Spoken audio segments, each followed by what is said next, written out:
నెల్లూరు జిల్లా కావలిలో శ్రీ సాయి నర్సింగ్ కళాశాల యాజమాన్యం విద్యార్థుల పట్ల అమానుషంగా ప్రవర్తిస్తుంది. ఫీజు కట్టలేదని కావలి శ్రీ సాయి నర్సింగ్ కళాశాల యాజమాన్యం 30 మంది నర్సింగ్ విద్యార్థులను గెంటివేశారు.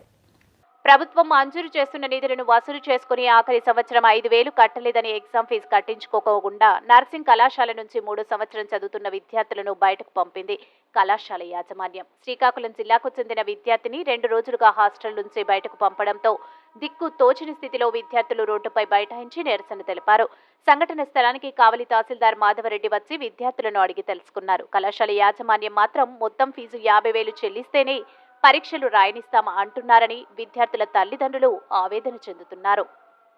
3 ఇయర్స్లో థర్డ్ ఇయర్లో ఎగ్జామ్స్ ముందు మొత్తం కూడా స్టడీస్ ఉంటాయి.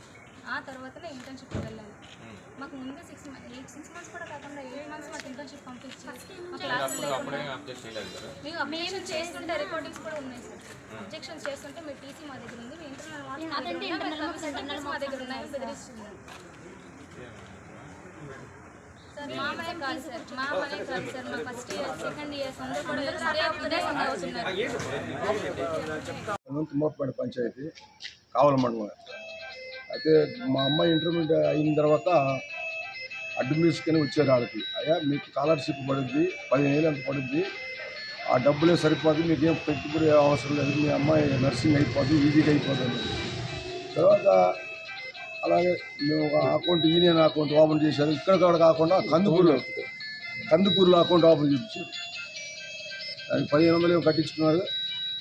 కందుకూరు దగ్గర ఎంత వర్షం పడి ఇప్పుడు పడినా డబ్బులు పడినప్పుడు అంతా పోయి తీసివ్వడం, వాళ్ళే తీసుకోవడం జరుగుతుంది. తర్వాత అమ్మాయి 1 సంవత్సరం అయిన తర్వాత మళ్ళీ హైదరాబాద్లో తీసుకెళ్ళి నర్సింగ్ పెట్టించారు.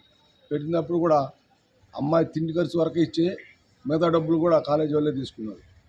ఇంకా తీసుకున్న తర్వాత ఇంకేముందంటే ఇక్కడ ఇప్పుడు 2వ సంవత్సరం పరీక్ష రాసే టైంలో ఇప్పుడు వచ్చేమంటున్నారంటే ఆ డబ్బులు సరిపోవట్లేదు, మాకు మీరు ఇచ్చిన డబ్బులు సరిపోలేదు, మిగతాది ఒక 40,000 కట్టాలి, అంటే 80,000 దాకా కట్టాలని మళ్ళీ వీళ్ళు డిమాండ్ చేస్తుంటే పిల్లలు మాకు ఇప్పుడు ఇన్ఫార్మ్ చేశారు.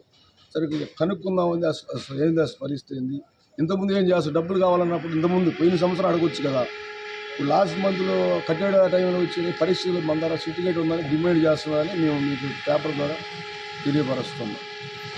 మీ పాప పేరు? మా పేరు తిరుమల, కోడూరు తిరుమల. నా పేరు వచ్చి కోడూరు తిరుపతి.